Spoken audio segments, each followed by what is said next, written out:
Yo, this is WSoul13 bringing you Raid Shadow Legends. Alright, so we're gonna do a Gaius recap on a treadmill. I don't have my watch today, so I won't be able to tell you what my heart rate is, but I can guesstimate close enough. I have a timer here. I know how to count my pulse. But why are we doing this? We want to talk about Gaius, how the event went, and then we also want to talk about the extra legendary event, which is happening right now. So first, let's do Gaius. I got him ready to summon. So why? What was the case for going for Gaius? Well, the case for going for Gaius was obviously to try and get a fusion champ, a legendary champ that had a unique skill set in the game that we're not going to get anywhere else, I think. And bombs are being pushed hard by Plarium, so eventually it's going to be a thing. And then when it becomes a thing, Gaius is probably one of the top bomb champs in the game right now. So there's definitely that angle of it. And then the other one is, if you're a free-to-play or a low-spender player, going after fusion events is your best bet. So, some about gems. I think I started the event with about 6,000 something gems. So let's say roughly a net negative of 500. That also includes some frivolous gem spends, like I think I redid my Rotos Masteries twice.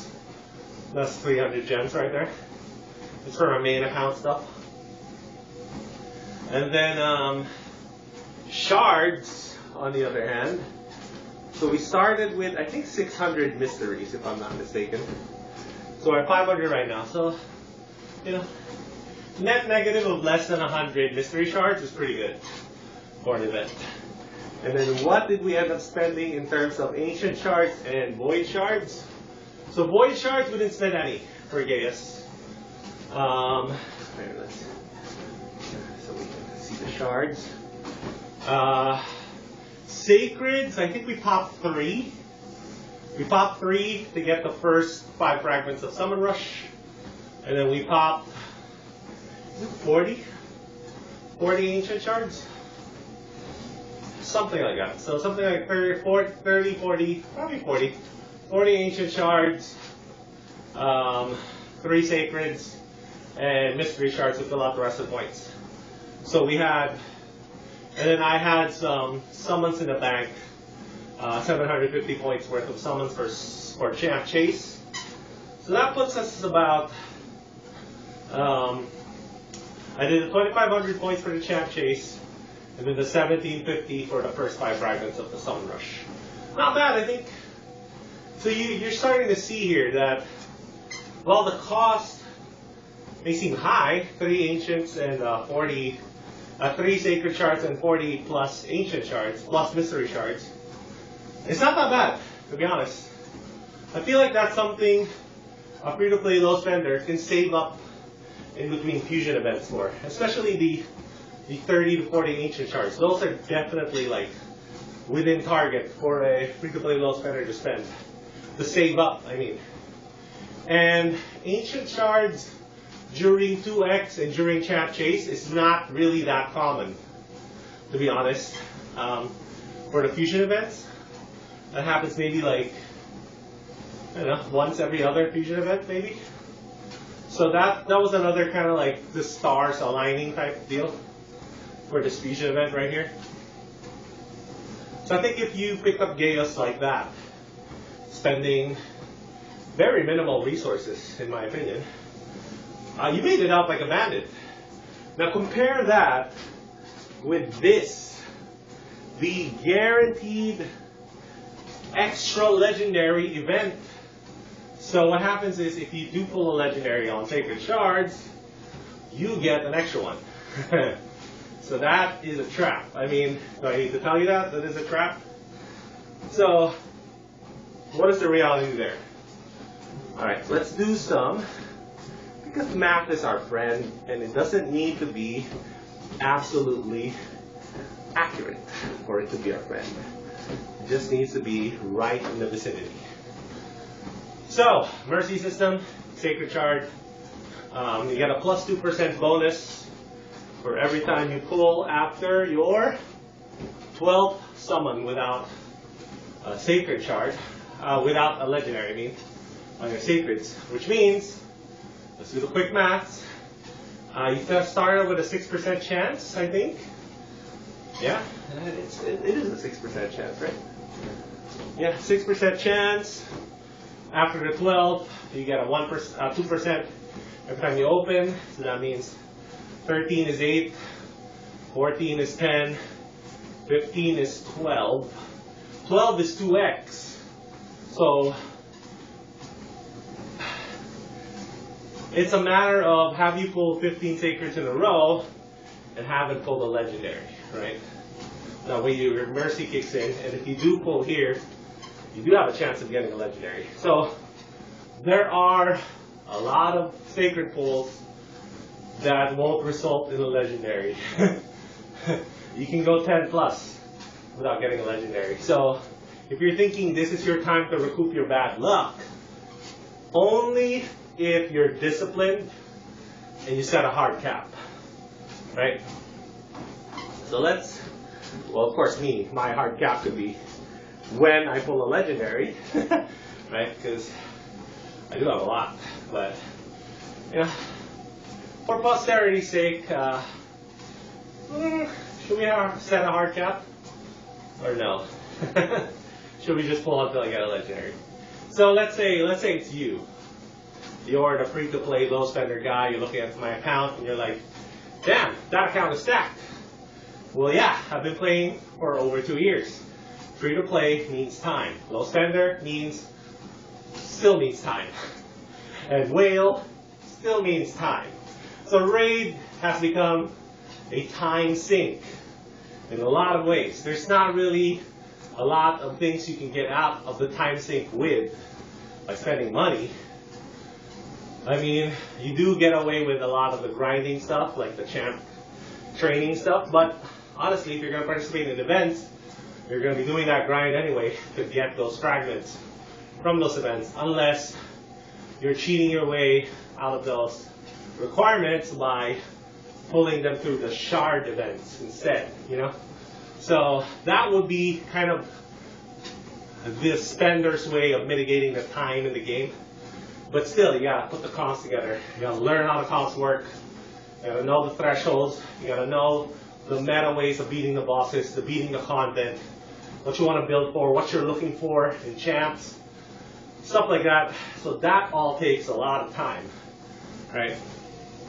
So that's actually kind of like the advantage of the F2P or the low spender, because the low spender is paying to play the game. So usually they buy like the gem packs or offers that are really, really good, has a lot of value. It helps them play the game more. And free to play are just kind of like grinding the game with whatever the game gives them, which is kind of what I did mostly. Yeah. So, you know, it just takes a little bit of time to get your account going. But once it gets going, man, it's really fun. Once you get your account rolling. So back to the question of the extra legendary, right? It's only a good idea here if you set a hard cap, and the hard cap could be as low as 1. Like you literally, here we go. Let's do 1. All right? You do 1, and then you're like, that's it. I'm out. Barrel the blood, so terrible. Right? So this might be the first time I try to pull for a double Lego, because I haven't done these extra Lego events. So let's, for posterity's sake, because I think I am in my mercy, honestly, because I don't think I pulled an extra legendary during the Kyoku event. Here we go. That's number 2.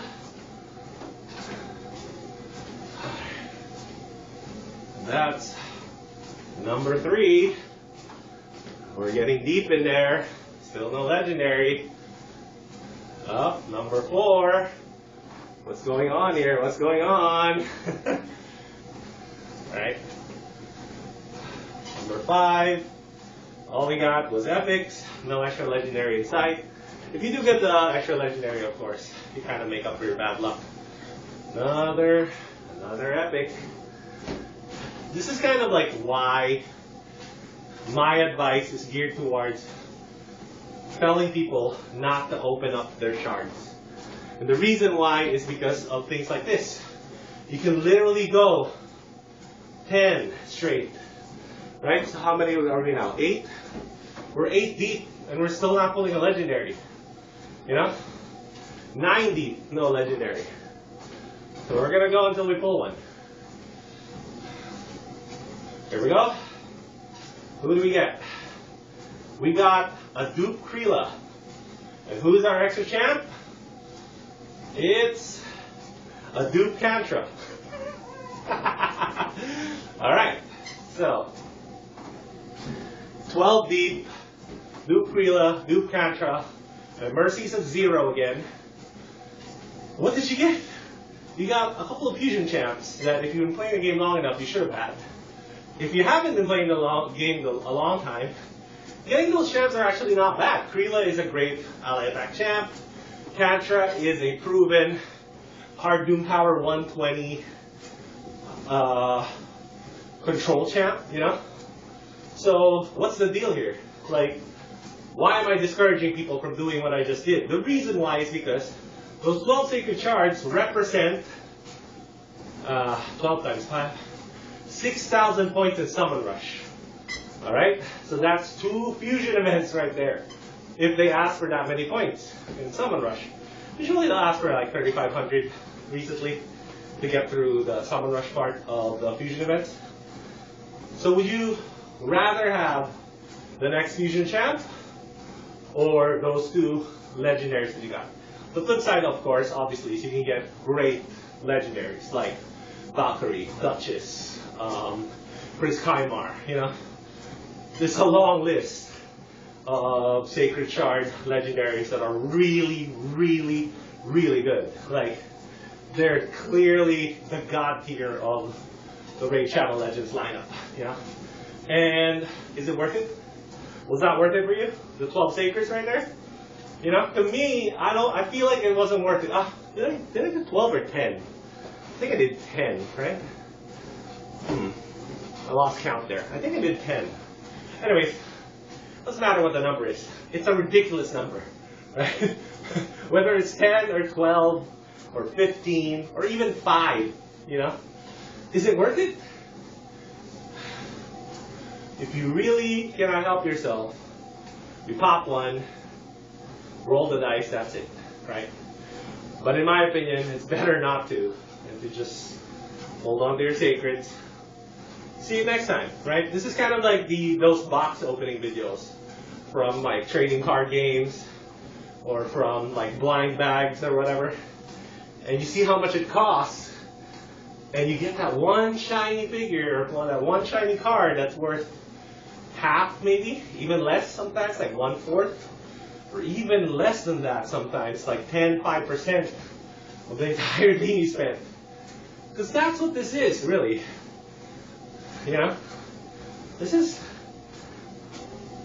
very akin to gambling, right? So, in gambling, if you don't set a hard limit on yourself, the floor is basically bottomless all the way down. Not even just 0, maybe even negative. Yeah? Right, so it's kind of like I think that's a good little thing to show there. How much despair you can get into relying on those sacreds or whatever, you know? Because eventually you're just gonna play the game, and then you're just gonna do pretty well, right? So let's show you my current lineup right now for normal Doom Tower stuff. I'm gonna do couple runs. Maybe we'll do the boss. But yeah, look at this. Haikatoon, Kale, Silva Drakes, and I got, what's it say? Drexstar right there. Filja. Filja was one of the best fusion champs they gave away this year. My god. You guys missed out on Filja, man. And you're a newer player. wow, you received some poor advice. So if you were started out playing raid and somebody on some forum somewhere told you, this fusion is trash, bro. Fusion is trash, bro. Yeah, whatever. Filja was an epic that you could have gotten seriously by just playing the game. Like, you didn't even have to do anything extremely special. Like, you leveled up your champs, you did your campaign runs for the dungeon diver stuff, and upgraded some artifacts, did classic arena, and that's it. You could have gotten Filja easy, you know. So that's kind of like where we're at in the game right now. Where we're at in the game is, I think, a lot of people are getting confused about what the point is of playing, you know? So like, most people, the point is, I want to get the best chance possible in my account and do these amazing things that I see content creators do. So what's the problem with that logic? What's the problem with that logic? You need gear, yo. You need gear, you need Town Hall, and now for Platinum Arena, you need those +4 champs, you know? So, is it worth it? Is it really worth it? I don't know. I feel like we're not there anymore. We're not there to where going legendary chasing is the thing to do if you're an F2P low spender. I think accessing higher content with what you can get from the game, plus luck, you know? I mean, you gotta factor luck in, but luck should be like, think about it like Pareto principle, right? So the bulk of your progression, the 80% bulk of your progression, right, is going to be the free champs, the farmable champs, the promo champs, and the fusion champs. 80% bulk. But that 20% luck is so good that there's a chance that your 20% luck during that run will account for 80% of your total progress. That's just the way it works. You get what I'm trying to say?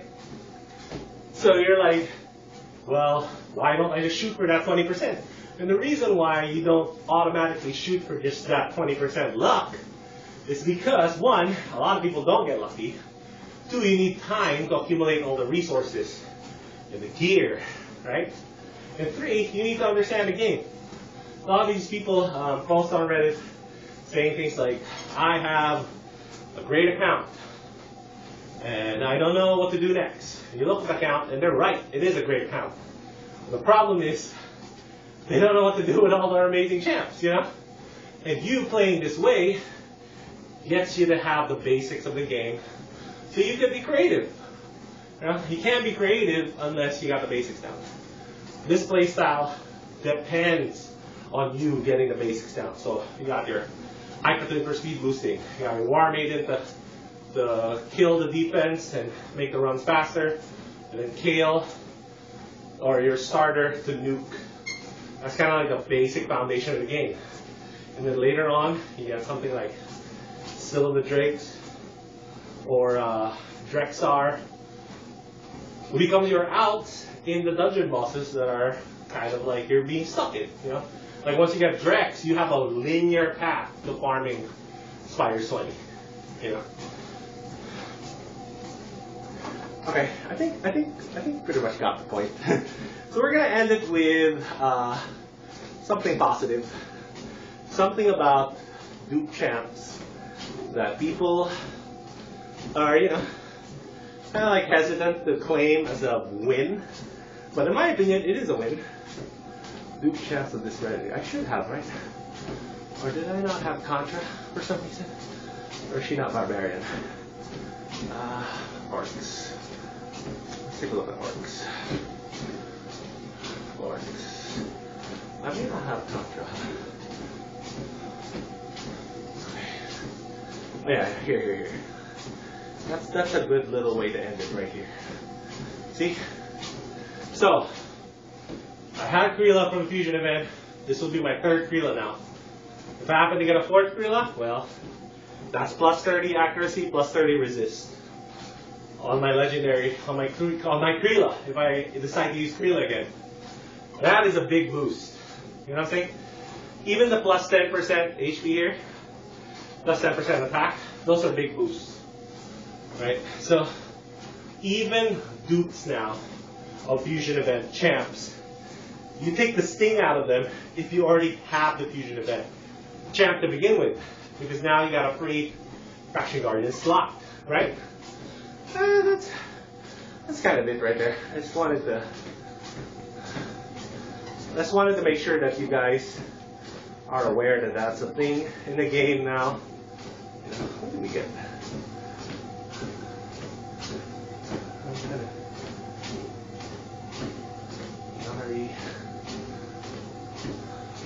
Oh wait, is that a thing they give? Oh, that's why, because I'm out of slots.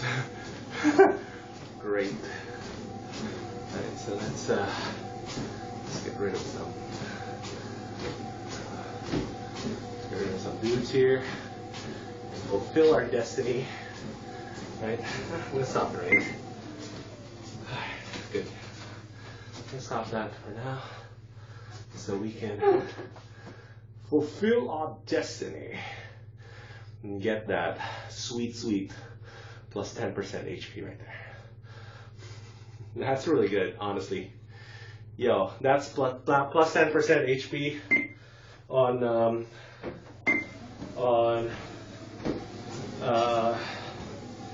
your Seal of the Drakes. So good. Think about that. Plus 10% HP. It's literally double. There you go. It's literally double your max silver upgrade for your Great Hall. You know what I'm trying to say? Like, these are the avenues for stats now. We got the Faction Guardians.